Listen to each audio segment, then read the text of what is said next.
CPM party ఆధ్వర్యంలో మొయినాబాద్ మండల పరిధిలోని చిలుకూరు బాలాజీ టెంపుల్లో ప్రధాన అర్చకుడిపై జరిగిన దాడిని ఖండిస్తూ సిపిఎం పార్టీ వారికి సంపూర్ణ మద్దతు తెలియజేస్తున్నది. రంగరాజన్ గారిని పరామర్శించి మద్దతు తెలియజేసిన వారిలో సిపిఎం రాష్ట్ర నాయకులు డీజీ నరసింహారావు, హిమబిందు, శ్రీరామ్ నాయక్, మొయినాబాద్ నాయకులు తదితరులు పాల్గొన్నారు. చిలుకూరు ప్రధాన అర్చకుడైనటువంటి రంగరాజన్ గారి పైన జరిగినటువంటి దాడిని వ్యతిరేకిస్తూ రంగరాజన్ గారిని కలిసి సిపిఎం పార్టీగా మద్దతు తెలియజేయడం కోసం వచ్చారు. ఇప్పుడు పార్టీ రాష్ట్ర ప్రధాన కార్యదర్శి జాన్ వెస్లీ గారు, అట్లాగే పార్టీ రాష్ట్ర నాయకులు డీజీ నరసింహారావు గారు, ఇంకా ఇతర రాష్ట్ర నాయకులు శ్రీరామ్ నాయక్ గారు, ఆశయ్య గారు, అట్లాగే హిమబిందు గారు, కోట రమేష్ గారు, జిల్లా నాయకులు జిల్లా కార్యదర్శి యాదన్న గారు, జిల్లా కార్యదర్శి వర్గ సభ్యులు సామేల్ గారు, జగదీష్ గారు, ఇక్కడ చేవెళ్ల పార్టీ నాయకులు దేవేందర్ గారు, అరుణ్ అందరూ కూడా రంగరాజన్ గారిని కలిసి వారికి మద్దతు తెలియజేయడం జరిగింది. ఇప్పుడు పార్టీ రాష్ట్ర కార్యదర్శి జాన్ వెస్లీ గారు మాట్లాడతారు. మిత్రులారా, చిలుకూరు దేవాలయానికి ఒక ప్రాధాన్యత ఉంది, ప్రత్యేకత ఉంది. ఇక్కడ లౌకిక భావాలతోన రాజ్యాంగ హక్కుల పరిరక్షణలో భాగంగా ఇక్కడ మత సామరస్యంతోన ఈ మత కార్యక్రమాలు జరుగుతూ ఉన్నాయి. ఇక్కడ రంగరాజన్ గారికి కూడా ఒక ప్రత్యేకత ఉంది. ఆయన దళితుల దేవాలయ ప్రవేశం కోసం ప్రత్యేకమైనటువంటి కృషి చేశాడు. దళితుల్ని తన భుజాల మీద ఎత్తుకొని దేవాలయ ప్రవేశ కార్యక్రమానికి పూనుకున్నటువంటి వ్యక్తి.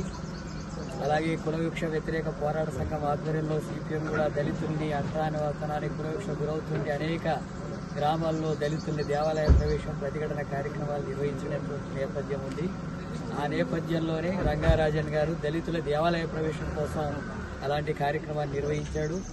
అలాంటి ఒక లౌకిక భావాలతో ఉండేటటువంటి మత బోధకుడి పైన, ఈ రకమైనటువంటి పూజారి పైన మత ఉన్మాదులు కొంతమంది ఆయన మీద ప్రత్యేకంగా దృష్టి పెట్టి దాడి చేసి దౌర్జన్యానికి పాల్పడి అవమానించేటటువంటి పద్ధతిలో వివరించేటటువంటి దాన్ని సిపిఎం పార్టీ తీవ్రంగా ఖండిస్తుంది.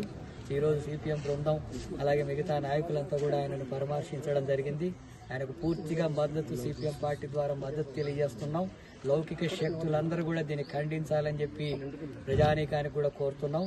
ప్రభుత్వం కూడా వెంటనే స్పందించి ఇప్పటికే కొంతమంది మీద చర్యలు తీసుకున్నారని తెలిసింది.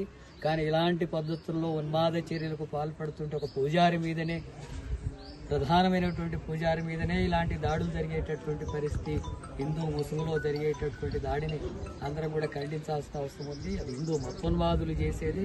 హిందూ మతం లేదా ఇతర ఏ మతాలైనా మత సామరస్యంతో వాళ్ళ మత కార్యక్రమాలు నిర్వహించుకుంటే ఎవరికి అభ్యంతరం లేదు. కానీ మొత్తం ఉన్మాద చర్యలకు పాల్పడేటటువంటి దాన్ని సిపిఎం పార్టీ తీవ్రంగా ఖండిస్తుంది. ఇప్పటికైనా ప్రభుత్వం వెంటనే ఇలాంటి ఘటనలు పునరావృతం కాకుండా చర్యలు తీసుకోవాలా. ఈ దాడికి పాల్పడినటువంటి వాళ్ళ మీద కఠినంగా చట్టపరంగా చర్యలు తీసి శిక్షించేందుకు ప్రభుత్వం పూనుకోవాల్సినటువంటి అవసరం ఉంది. అలాగే ఇలాంటి దాడులకి వ్యతిరేకిస్తూ ప్రజల్ని చైతన్యవంతం చేయడం కోసం మిగతా సంఘాలని, సంస్థలంతా కూడా కలుపుకొని ఆయనకు మద్దతు తెలియజేసేటటువంటి కార్యక్రమానికి సిపిఎం పార్టీ కూడా పూనుకుంటుంది. అలాగే ఇటువంటి ఘటనలు మళ్ళీ జరిగితే వీటికి తగినటువంటి గుణపాఠం చెప్పేటటువంటి పద్ధతుల్లో కూడా ఈ లౌకిక శక్తులు ముందుకు రావాల్సిన అవసరం ఉందని సిపిఎం పార్టీ అందులో ముందుంటుందని చెప్పి తెలియజేస్తూ ముగిస్తున్నాం.